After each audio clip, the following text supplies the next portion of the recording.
La fois dernière, nous avions étudié avec vous comment doit s'organiser l'Église de Jésus-Christ. Nous avions aussi insisté sur le fait que dans les sanctuaires de l'Église, Jésus-Christ est le grand prêtre, le souverain sacrificateur.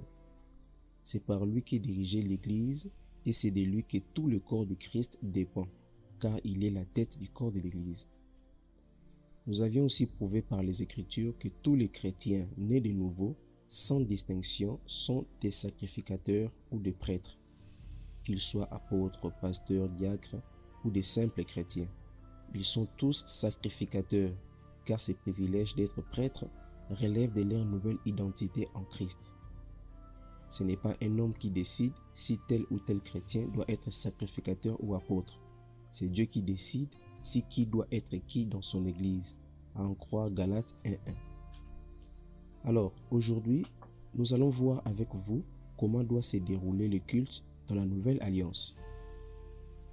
Pour ceux qui ont commencé à nous suivre que dans cette leçon, je vous conseille d'aller suivre en premier lieu la leçon 3 de cette série d'enseignements pour que vous compreniez de quoi nous parlons.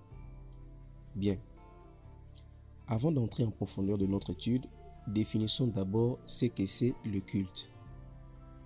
Dans la Bible, le terme culte est associé au terme hébreu sharat et abad qui signifie servir. C'est-à-dire, les mots qui sont parfois traduits par culte dans nos versions françaises émanent de ces deux mots hébreux, sharat et abad. Le premier mot est toujours pris dans un sens religieux ou même politico-administratif et le second est souvent pris dans un sens économique et même socio-culturel. Alors, dans cette étude, et surtout pour faire court, nous allons nous intéresser au mot sharat pour définir le terme culte, car c'est ces mots qui portent plus l'essence même de cette notion. Par conséquent, on peut définir le culte comme tout acte spirituel et révérentiel qui tend à accomplir la volonté de Dieu. Autrement dit, dans la Nouvelle Alliance, rendre culte à Dieu renvoie à obéir et à servir Dieu en esprit et en vérité. Donc, la notion du culte est beaucoup plus profonde dans la Nouvelle Alliance que dans l'Ancienne Alliance. Dans l'Ancienne Alliance, le culte était défini comme toute cérémonie révérentielle dédiée à une divinité. Nous constatons déjà ici une nuance. Dans la leçon 3, nous avions constaté avec vous que le déroulement du culte dans l'Ancienne Alliance était associé à la sacrificature, au sacerdoce. Et seul le sacrificateur, fils d'Aaron, pouvait servir Dieu dans le sanctuaire. Ce qui revient à dire que le peuple ne pouvait participer au culte que par l'intermédiaire de ses sacrificateurs. Ils devaient apporter certaines choses pour le culte, mais ils ne pouvaient pas servir ensemble dans le sanctuaire avec le prêtre au risque de mourir. Mais gloire soit rendue à Dieu, parce qu'aujourd'hui, servir Dieu de cette manière est révolu. En Christ, nous sommes tous, hommes et femmes, sacrificateurs devant Dieu. La Bible dit que Yeshua, le souverain sacrificateur, a fait de tous les chrétiens nés de nouveau de rois et de sacrificateurs pour Dieu. Ce qui revient à dire qu'aujourd'hui, nous, chrétiens nés de nouveau, sommes de ceux-là qui doivent s'assurer du déroulement du culte. Aujourd'hui, il y a culte parce que les chrétiens sont sacrificateurs avec Yeshua pour rendre éternellement à Dieu le culte parfait dans les sanctuaires de l'Église qui est le corps de Christ. En avançant, vous allez encore mieux comprendre.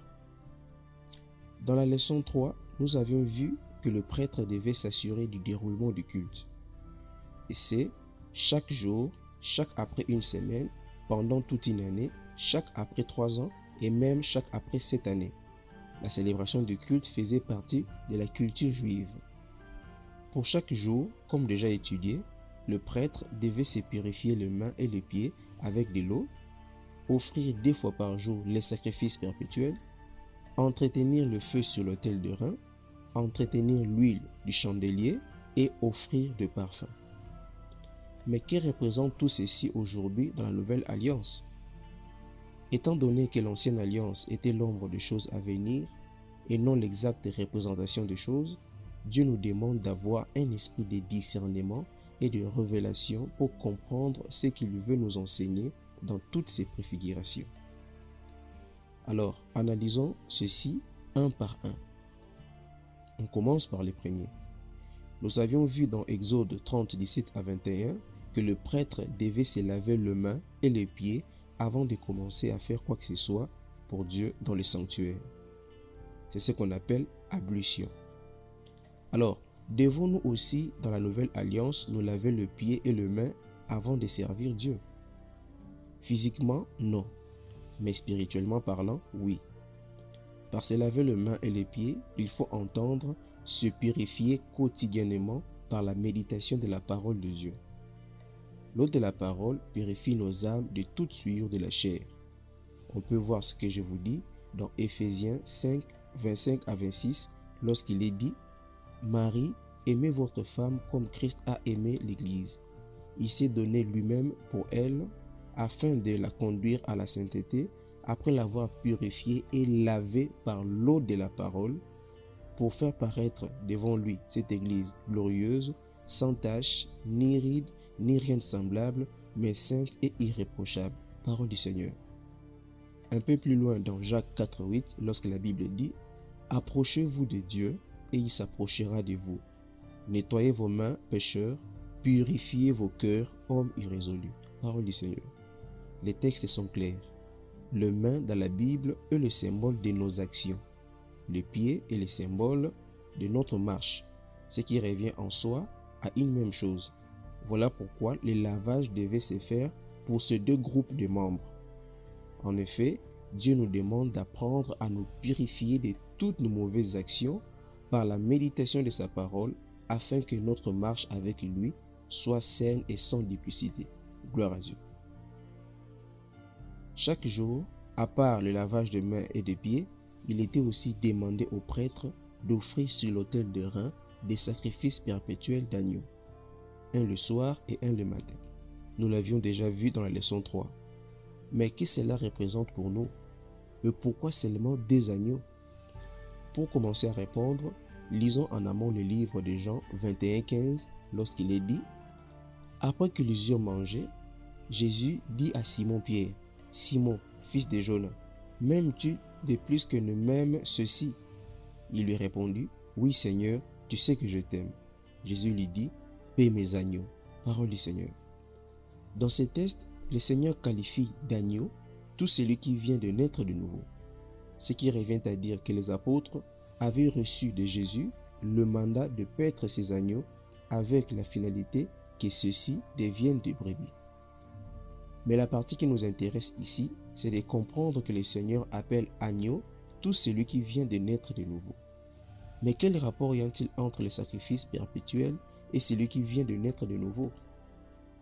Pour maintenant répondre à cette question, lisons en aval le verset 1er du chapitre 12 de l'Épître aux Romains, lorsqu'il est dit « Je vous exhorte donc, frères, par les compassions de Dieu, à offrir vos corps comme un sacrifice vivant, saint, agréable à Dieu, ce qui sera de votre part un culte raisonnable. » Parole du Seigneur.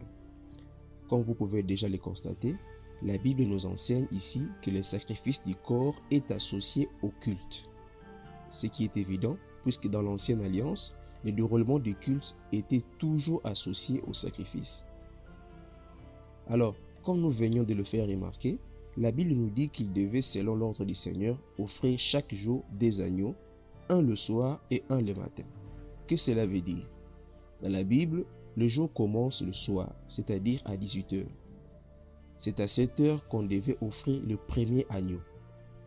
Pour nous chrétiens, le soir est non seulement le symbole du début de notre vie chrétienne, mais aussi le symbole du temps de repos que nous trouvons en Jésus-Christ. Car c'est au soir du 7e jour que Dieu se reposa de toutes ses œuvres, selon qu'il est écrit dans Genèse 2, 1 à 3 et dans Hébreux 4, 1 à 16. L'offrande quotidienne d'un agneau chaque soir est une exhortation à prendre conscience que nous sommes appelés à apprendre à vivre dans le repos du Seigneur, puisque nous ne travaillons plus pour la chair. En méditant sur sa parole, Dieu veut que notre entendement vive dans le repos, car ceux qui sont en Christ se reposent de leurs œuvres.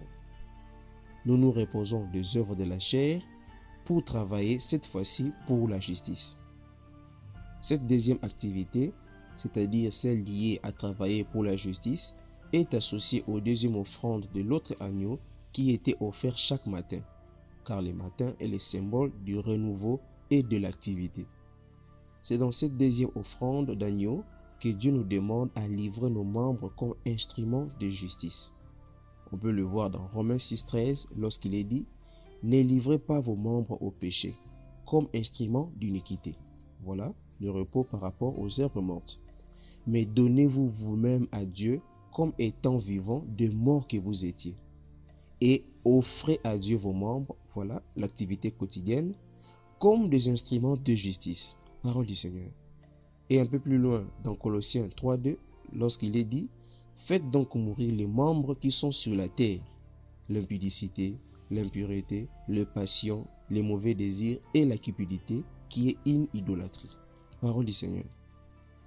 Dans tous les deux passages, le texte évoque la notion d'une activité quotidienne, de quelque chose à laquelle nous devons assurer la continuité. Dieu nous conjure à vivre dans la conscience et dans notre action quotidienne comme des hommes qui travaillent dans la pratique sur leur sanctification. Marcher dans la sanctification ne se fait pas automatiquement, elle s'apprend. Il faut s'y lancer par la foi après avoir bien compris l'évangile de liberté. Grosso modo, les deux agneaux sont deux attitudes. L'un est la conscience du repos, c'est le soir, et l'autre une foi pratique pour mener une vie de sanctification. C'est le matin, le renouveau, l'activité. Selon qu'il est écrit dans Habakkuk 2,4 que le juste vivra par sa foi. Gloire à Dieu. À part la purification par la parole et l'activité quotidienne de sanctification, Dieu nous demande aussi en tant que prêtre d'entretenir le feu qui est censé toujours brûler sur l'autel de rein. Mais qu'est-ce que cela peut signifier pour nous? Pour faire court, le feu de l'autel est notre zèle pour Yeshua dans l'œuvre de Dieu. Ce qui implique d'une part la prière et d'autre part le partage de nos biens matériels à quiconque en a besoin. Vous me demanderez peut-être que vient faire le partage des biens ici. La réponse est simple, le partage des biens est symbolisé ici par l'autel sur quoi brûle le feu éternel. C'est ce qui traduit l'esprit du sacrifice, car on allume le feu sur l'autel pour y sacrifier quelque chose. Pour la prière, on peut voir ce que je vous dis dans 1 Thessaloniciens 5,17 lorsqu'il est dit « Priez sans cesse ». Autrement dit, à chaque fois que l'occasion se présente ou chaque jour. La Bible nous demande d'être zélés pour Dieu dans la prière, et ce, quotidiennement. Pour le partage de nos biens, on peut le voir dans 1 Jean 3,16 à 18, lorsqu'il est dit « Nous avons connu l'amour en ce qu'il a donné sa vie pour nous. Nous aussi, nous devons donner notre vie pour les frères. Si quelqu'un possède les biens du monde et que voyant son frère dans le besoin, il lui ferme ses entrailles, comment l'amour de Dieu demeure-t-il en lui? Petit enfant, n'aimons pas en parole et avec la langue, mais en action et avec vérité. » Parole du Seigneur. Le texte est clair. Dans la même ordre d'idée, on peut encore prendre Tite 3,8 lorsqu'il est dit « Cette parole est certaine, et je veux que tu affirmes ces choses, afin que ceux qui ont cru en Dieu s'appliquent à pratiquer de bonnes œuvres. » Parole du Seigneur. Donc, la Bible insiste sur ces deux choses, les zèles pour la prière et pour les bonnes œuvres. Ce feu ne doit jamais s'éteindre dans la vie de tout un chacun de nous, et ce, quotidiennement, chaque jour. Amen. À part l'entretien du feu sur l'autel, en tant que prêtre, le Seigneur nous demande d'entretenir l'huile du chandelier pour que la lumière de la présence de Dieu continue à briller dans nos âmes, c'est-à-dire dans nos vies de chaque jour. Le Seigneur nous demande d'entretenir l'onction, ou mieux, la présence du Saint-Esprit dans nos vies. On peut voir ce que je vous dis dans 1 Thessaloniciens 5,19, lorsqu'il est dit « N'éteignez pas l'Esprit ». Mais comment y arriver? Pour y arriver, il faut savoir entretenir l'onction du Saint-Esprit par une vie d'obéissance. Plusieurs d'entre nous ont un problème d'obéissance. Frères, apprenez à obéir à Dieu. Celui qui obéit ouvre son âme à la sensibilité de l'Esprit. Plusieurs attristent le Saint-Esprit par leur désobéissance. Et d'autres vont même jusqu'à dire qu'ils ont du mal à écouter Dieu. Moi, je vous dirais, commencez d'abord à obéir à ces toutes petites choses que Dieu vous demande. Et vos oreilles commenceront à s'habituer à écouter sa voix. Amen. À part l'entretien de l'huile du chandelier, Dieu nous demande aussi, en tant que sacrificateur, d'offrir chaque jour le parfum sur l'autel de parfum. Mais qu'est-ce que cela peut signifier pour nous? D'abord, n'oubliez pas que l'offrande du parfum sur l'autel de parfum était associée au feu qui brûlait sur l'autel de rein. Dans l'Ancienne Alliance, le feu qu'on mettait sur l'ascensoir d'or pour brûler le parfum était prélevé sur l'autel de rein, car c'est sur cet autel que brûlait le feu qui ne devait jamais s'éteindre. Ainsi, ce qu'il faut comprendre ici, c'est que le zèle pour la justice est une puissante adoration devant Dieu. Celui qui pratique les œuvres de justice par le Saint-Esprit et qui les couronne ensuite par des actions de grâce au moyen du fruit de ses lèvres, rend à Dieu une excellente action de grâce. Car en faisant cela, il fait monter non seulement par lui, mais aussi par la bouche des autres beaucoup de parfums devant Dieu. Frères et sœurs, l'encensoir d'or des chrétiens nés de nouveau est leur bouche, et nos œuvres de justice sont des parfums que nous offrons à Dieu. On peut voir ce que je vous dis dans plusieurs passages, notamment dans Hébreux 13:15, lorsqu'il est dit « Par lui, offrons sans cesse à Dieu un sacrifice de louange, c'est-à-dire le fruit des lèvres qui confessent son nom. » Un peu plus loin dans Philippiens 4:18, lorsqu'il est dit « J'ai tout reçu et je suis dans l'abondance. J'ai été comblé de biens en recevant par Épaphrodite ce qui vient de vous comme un parfum de bonne odeur, un sacrifice que Dieu accepte et qui lui est agréable. » Et enfin, dans 2 Corinthiens 9:12, lorsqu'il est dit « Car le secours de cette assistance, non seulement pourvoit aux besoins des saints, mais il est encore une source abondante de nombreuses actions de grâce envers Dieu. » Parole du Seigneur. Dieu nous demande chaque jour de lui rendre culte, non seulement avec nos lèvres, mais aussi avec de bonnes œuvres, car notre adoration ne se limite pas seulement par nos chants ou par nos mots, mais aussi par nos bonnes actions comme des adorateurs sanctifiés. Alléluia. La corrélation entre l'autel de rein et l'autel de parfum nous est encore montrée dans Apocalypse 8, 3 à 5. Voici ce qu'on peut dire sur le déroulement quotidien du culte. Ceci doit être pris en considération par l'Église de Yeshua, individuellement et collectivement. Frères et sœurs, vous êtes sacrificateurs. Assurez-vous quotidiennement du déroulement du culte. C'est nous aujourd'hui qui sommes des sacrificateurs ou des prêtres. Dieu nous regarde. Alors, dans la leçon 3 de cette série d'enseignements, nous avions aussi vu avec vous que le pain consacré devait être renouvelé chaque après 7 jours, c'est-à-dire chaque sabbat. Mais qu'est-ce que cela représente pour nous? Déjà, il faut comprendre que le chiffre 7 est le chiffre de Dieu, le chiffre du repos. Le sabbat étant un jour consacré à Dieu, le pain sans levain qui devait être renouvelé chaque après 7 jours symbolise la vie nouvelle et sanctifiée de tout chrétien né de nouveau. Et parce que chaque chrétien né de nouveau est un pain sans levain, Dieu nous demande de vivre avec cette conscience que nous sommes des consacrés, des hommes et des femmes mis à part par Dieu pour lui servir dans le repos. Et dans cette activité hebdomadaire de repos, Dieu nous fait entrer dans un cycle prophétique de 7 années renouvelables. Ce cycle nous fait passer chaque après 7 ans d'une étape à une autre. Ce temps prophétique est un temps spirituel où Dieu travaille dans le cœur de tout chrétien pour l'amener dans un état complet du repos, qui est la maturité. Car c'est lui le maître du sabbat. Sur ces entrefaites, il nous fait entrer dans son école en nous apprenant ce qu'il faut pour la mission qui est devant nous. Gloire à Dieu. J'ai beaucoup à dire là-dessus, mais nous reviendrons. On peut voir ce que je vous dis dans 1 Corinthiens 5, 7 à 8, lorsqu'il est dit « Faites disparaître le vieux levain, afin que vous soyez une pâte nouvelle, puisque vous êtes sans levain, car Christ notre Pâque a été immolé. Célébrons donc la fête non avec du vieux levain, non avec le levain de malice, de méchanceté, mais avec le pain sans levain de la pureté et de la vérité. Parole du Seigneur. Dans ces passages, le Seigneur nous exhorte à prendre conscience que nous sommes en esprit des pâtes nouvelles et sans levain, d'une part, puis nous conjure d'autre part d'apprendre à nous aligner avec cette vérité pour que nous éliminions en nous tout ce qui reste du vieil homme et de son levain.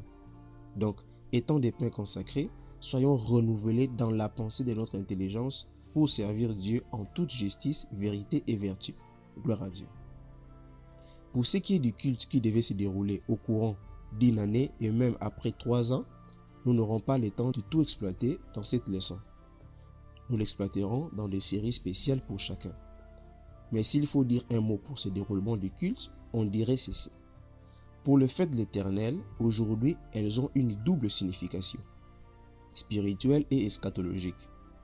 Pour ce qui est de sa première signification, les 7 fêtes de l'Éternel nous placent dans une dynamique de progression spirituelle, car elles sont des étapes obligatoires qui doivent passer tous les chrétiens nés de nouveau. Ce qui implique notamment la nouvelle naissance, symbolisée par la fête des Pâques, le baptême d'eau par immersion, symbolisé par la fête des pains sans levain, le port des prémices des fruits de l'esprit, symbolisé par la fête des prémices, le baptême du Saint-Esprit, symbolisé par la fête des Pentecôtes, la purification par la parole, symbolisée par la fête des trompettes, la marche par l'esprit ou la communion, symbolisée par la fête des expiations, et la maturité spirituelle, symbolisée par la fête des tabernacles. Donc, comme dit, ce sont des progressions spirituelles.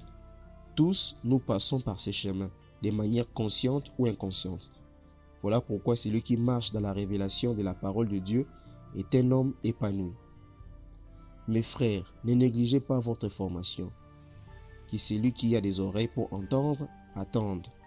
Le Seigneur viendra enlever une église mature. Vous êtes avertis. Pour ce qui est des dîmes et des autres offrandes, puisque ceux-ci font aussi partie du déroulement du culte, je ne veux pas que vous restiez dans l'ignorance. En ce qui concerne les offrandes, ne vous laissez pas non plus manipuler, car Dieu aime celui qui donne avec joie, sans contrainte ni tristesse.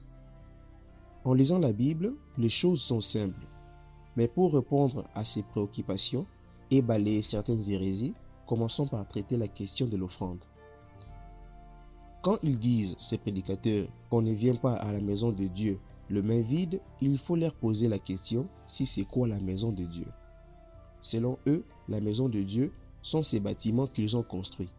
Première erreur. C'est nous, chrétiens, nés de nouveau, qui sommes la maison de Dieu. Et pour ce qui concerne l'offrande dans la Nouvelle Alliance, la Bible dit que quand on intervient quotidiennement ou à chaque fois que le Saint-Esprit nous le montre aux besoins de notre prochain, nous offrons à Dieu une offrande plus excellente. On peut voir ce que je vous dis dans Matthieu 25, 31 à 46. Mais pour faire court, ce commandement est résumé dans Galates 6, 10, lorsqu'il est dit « Ainsi donc, pendant que nous en avons l'occasion, pratiquons le bien envers tous et surtout envers le frère en la foi. » Parole du Seigneur. Car Dieu veut que nous investissons dans l'homme, principalement dans des pierres vivantes qui sont des chrétiens nés de nouveau, et non pas aux briques de l'église occidentalisée. Le passage qui dit qu'on ne vient pas dans la maison de Dieu sans offrande doit être bien interprété pour ne pas manipuler la masse. On ne va pas à la maison de Dieu, nous sommes la maison de Dieu. Voilà pourquoi la mentalité actuelle préfère tout mettre dans les paniers des églises occidentalisées que d'intervenir dans les vrais paniers qui sont leurs prochains qui souffrent. Si vous avez choisi les modèles romains de l'église avec des bâtiments, prenez vous-même en charge ces modèles.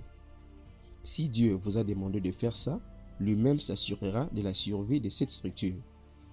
Mais ne déformons pas l'évangile pour nos intérêts égoïstes. 1 milliard de budget pour construire un méga church alors que le chrétien souffre et parfois sans même avoir de quoi mettre sous la dent. Les églises occidentalisées ont déformé la parole de Dieu au profit de leurs traditions. La question qu'il faut se poser, c'est comment l'église primitive gérait l'argent ou les biens qu'il prenait de part et d'autre. La Bible dit qu'il le mettait entre les mains des apôtres ou des diacres pour le distribuer aux pauvres. Ces pauvres étaient les chrétiens démunis. La pauvreté n'est pas une malédiction, c'est juste une circonstance. Et si ces produits devaient subvenir aux besoins d'une autre église locale dans une autre ville, les apôtres avaient la charge d'amener ces biens jusqu'à sa destination. On le voit dans 2 Corinthiens 8 et même 9. Parce qu'il n'y avait pas de bâtiment sur quoi on devait plus se prendre soin que les chrétiens en souffrance. Et c'est ce qu'on voit aujourd'hui. Donnez à Dieu et assurez-vous que la destination de ce que vous donnez couvre une charge voulue par Dieu. Sinon, vous commencerez à donner pour une cause à laquelle le Seigneur n'y est même pas. L'offrande a pour destination le service qu'on doit rendre aux saints démunis, la libéralité, les actions de grâce et le droit de prédicateur de l'évangile. En ce qui concerne les dîmes, c'est la même chose. Les dîmes entrent aussi dans la célébration du culte. Dans la Nouvelle Alliance, Dieu ne nous impose plus le 1/10 de notre revenu, car tout ce que nous possédons lui appartient. La Bible dit dans 1 Corinthiens 6, 19 à 20, « Ne savez-vous pas que votre corps est le temple du Saint-Esprit qui est en vous, que vous avez reçu de Dieu et que vous ne vous appartenez point à vous-même, car vous avez été rachetés à un grand prix. Glorifiez Dieu dans votre corps et dans votre esprit qui appartiennent à Dieu. » Parole du Seigneur. Donc, si notre esprit et notre corps appartiennent à Dieu, à combien plus forte raison c'est que le corps possède? En Christ, les chrétiens nés de nouveau ne sont que des administrateurs de leurs biens. Dieu va travailler dans nos cœurs pour nous le faire comprendre. L'Église primitive avait une profonde connaissance de ces choses. Voilà pourquoi il est dit dans Actes 2, 3, 4 et même 5 que les chrétiens vendaient leurs propriétés pour ensuite déposer les sommes d'argent aux pieds des apôtres. Et même l'ensemble de ceux qui croyaient avaient tout en commun. Nul ne disait que ces biens étaient pour lui seul. C'est une manière de dire que ces gens avaient reçu une profonde révélation de ce qui devait être l'administration de leurs biens. Et c'est ce qui manque à l'Église visible d'aujourd'hui. Dans la Nouvelle Alliance, Dieu veut que nous apprenions à marcher par l'Esprit pour toujours savoir quoi faire avec nos biens temporels. Et celui qui grandit dans la communion avec Dieu saura toujours quoi faire avec son argent. Voilà pourquoi la vérité de l'Évangile doit être bien prêchée pour que les choses se passent comme Dieu le veut. Prêcher la dîme avec l'esprit de l'ancienne alliance est une hérésie dans la nouvelle alliance. Dans l'ancien temps, la dîme n'était donnée que par le peuple et par les Lévites. Aucun sacrificateur n'est donné la dîme. Aujourd'hui, Jésus étant le souverain sacrificateur, les chrétiens qui sont aussi des sacrificateurs par la grâce qu'ils ont reçue de Yeshua ne sont plus censés payer la dîme à la manière de la loi, car cela ne les concerne plus. Dieu nous demande de donner comme nous avons résolu par le Saint-Esprit, et ce, sans contrainte ni tristesse, car Dieu aime celui qui donne avec joie. Alléluia. Chrétiens éclairés, ne soyez pas arrogants, mais regimbez contre les déclarations de quiconque veut vous imposer une pseudo-malédiction parce que vous ne payez pas la dîme à la manière de la loi. Prêchez à ces prédicateurs l'évangile avec fermeté, car ils sont encore sous le joug de la chair sur ces points. Comme Paul pouvait le dire, j'affirme que tout celui qui paye la dîme est tenu de pratiquer toute la loi. La dîme est une œuvre de la loi. Même la Genèse est dans la Torah.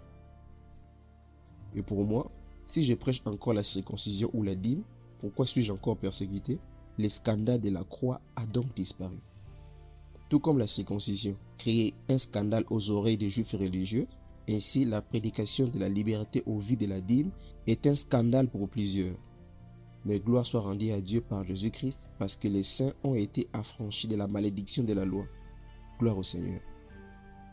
C'est ici que nous mettons fin à cette série d'enseignements. Si vous avez des questions, laissez-nous un commentaire et nous allons vous répondre. Shalom.